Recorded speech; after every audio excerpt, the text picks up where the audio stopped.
Mais d'abord, cette polémique sur le plateau du Larzac, à cheval entre le département de l'Hérault et l'Aveyron, dans le célèbre village des Templiers de la Couvertoirade.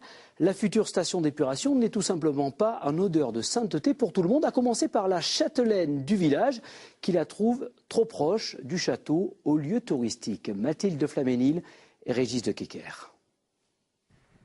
Depuis sa demeure sur les hauteurs de la Couvertoirade, village classé d'une quarantaine d'habitants, la châtelaine observe. Face à elle, le Larzac s'étend, sauvage, lumineux, désert, à un détail près. Ici, nous sommes sur la terrasse du château, qui est un monument historique classé, qui est le château templier de la Couvertoirade. Et à 250 mètres, vous avez l'implantation de la future station d'épuration. Un chantier qui prend depuis peu la forme d'un bras de fer entre la propriétaire du château et la mairie. Du côté des élus, cette nouvelle station s'impose pour accueillir proprement les 300 000 visiteurs qui défilent chaque saison. Un projet d'ailleurs validé par l'architecte des bâtiments de France.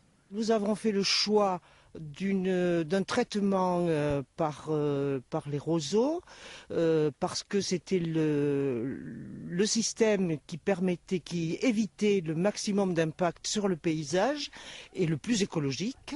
Des arguments loin de convaincre la châtelaine, inquiète pour l'avenir du site. Ici, c'est elle qui reçoit chaque été près de 2000 personnes en visite guidée. J'ai déjà envoyé une dizaine de dossiers. Nous allons déposer un recours administratif auprès du préfet de région.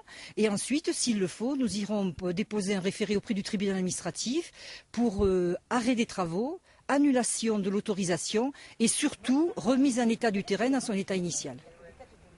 Pour l'heure, le chantier de la station est déjà bien avancé. Il devrait s'achever au mois de mars prochain.